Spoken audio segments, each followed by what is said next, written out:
And it's no wonder Bennett hasn't been fretting over his side being accused of having a lack of grunt up front when he knew what he had laying in wait. So impressive was the Brisbane behemoth, Phil Gould labelled it as a birth of a superstar, in television commentary. It's pretty hard to argue, even from the limited evidence at hand, he wasn't bad for a first time, Bennett said.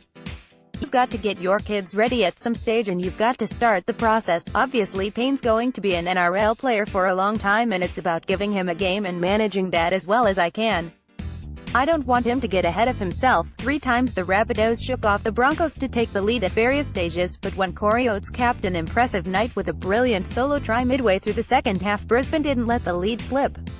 John Sutton's late try set up a nervy final 5 minutes, but the Rabbitohs were left to rue a flat period after the break and Burgess' second suspension in a month. Our attention to detail wasn't quite what it should be, said Rabbitohs coach Anthony Seibold, who confessed he feared Richie Kenner's season might be cut short with a long-term foot injury. We talk about building pressure and effort. And we didn't see that tonight, particularly in the second half. We've felt that we've improved over the first 8 weeks. We've showed signs of our potential in the last 5 weeks. I've been relatively happy. We've been building steadily. We took a step back tonight. NSW number 9 hopeful Damien Cook answered Cameron McInnes Anzac Day feats with another impressive display, albeit clouded with a couple of errors, as Jack Bird showed no immediate signs of breaking out of an early season funk. The Broncos might have been messing with a few minds when they named Bird in the number 7 and Anthony Milford in the number 6, but the only mind they need to sort out is their marquee recruit. An out-of-sorts Bird, touted by Andrew Johns no less as James Maloney's sidekick for NSW, grasped a routine Adam Reynolds kick for Cody Walker to grab first points. Brisbane's response was swift, but more so scintillating.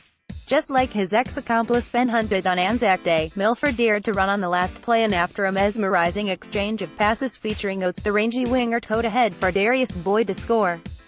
But the other half of the most potent State of Origin edge played a major hand in restoring South's buffer, Inglis shoveling the ball out the back on his set play for NZ Stadium specialist Alex Johnston to race over.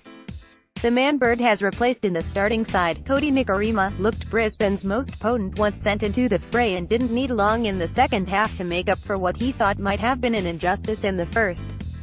Having been adjudged to have not grounded the ball under a desperate Johnston tackle before the break, Nikorima split Walker and Sutton to bring the visitors level within the first 8 minutes of the second stanza.